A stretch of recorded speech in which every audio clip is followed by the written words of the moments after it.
Қайырлы күн, қалайсыздар, қалдарыңыз қалай? Так, бастау олимпиадасы бойынша талдауды ары қарай жалғастырамыз. Келесі бізде 40 ұпайлық тапсырма, геометриялық. Сіріңкелерден ұзындығы 20, биіктігі 23 сіріңке болатын тор жасалды. Барлығы қанша сіріңке қолданылады? Так, бұл жерде ең оңай шығарудың тәсілі бірінші сыртқы қабырғаларының ұзындығын тауып алайық, иә? Сыртқы қабырғаларына қанша сіріңке таяқшасы кететінін есептеу керек.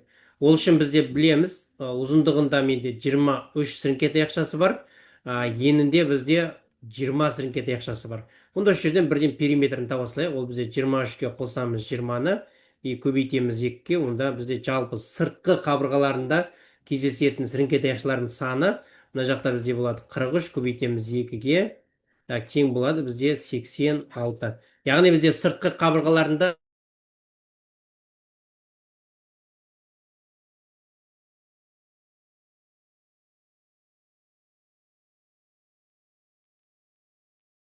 бізде техникалық ақау болып жатыр. Көрініп тұрған болу керек сіздерге. Онда сыртында бізде сыртқы қабырғасының ұзындығы енінде жалпы 86 сіріңке таяқшасы бар. Бұл жерде проблема енді ішіндегіде. Қараңыздар. Бізде 20 ұзындығында 23 сіріңке таяқша бар. 23 сіріңке таяқшаның әрбір арасында бізде баған бойынша бір жолды қарайтын болсақ, 23 сіріңке таяқшасында бір жолдың бойында, мына жағында бізде нешеу бар екенін табуымыз керек. Ол үшін біз 20 сіріңке таяқшасынан бірді азайтамыз, бізде 19 қалады. Келесі 23 сіріңке таяқшадан бірді азайтамыз, бізде 22 қалады. Енді маған ортадағы таяқшалардың санын табу үшін нешеге тең болатын? Осы 19 жолды 19 бағанға көбейтіп береміз. Болды, сонда ортадағы сіріңке таяқшалардың саны шығады. 19-ға біз 22-ні көбейтеміз. Қазір ерінбей көбейте салайық, қаншаға тең болатынын. 19-да көбейтеміз 23-ке. 22-ге, кешірім өтінемін, 22. 418. Бізде ортада 418. Енді екеуін қосып береміз. 418-ге сыртқы қабырғаларында 86-ны қосып берем.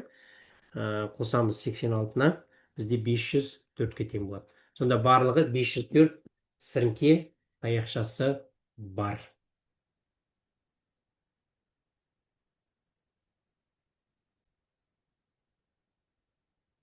Немесе одан да оңай тәсіл бар. Егер мынандай 2 қадаммен шығармайық, 1 қадаммен шығарамыз десек, мына жақта ұзындығы бізде 23, иә?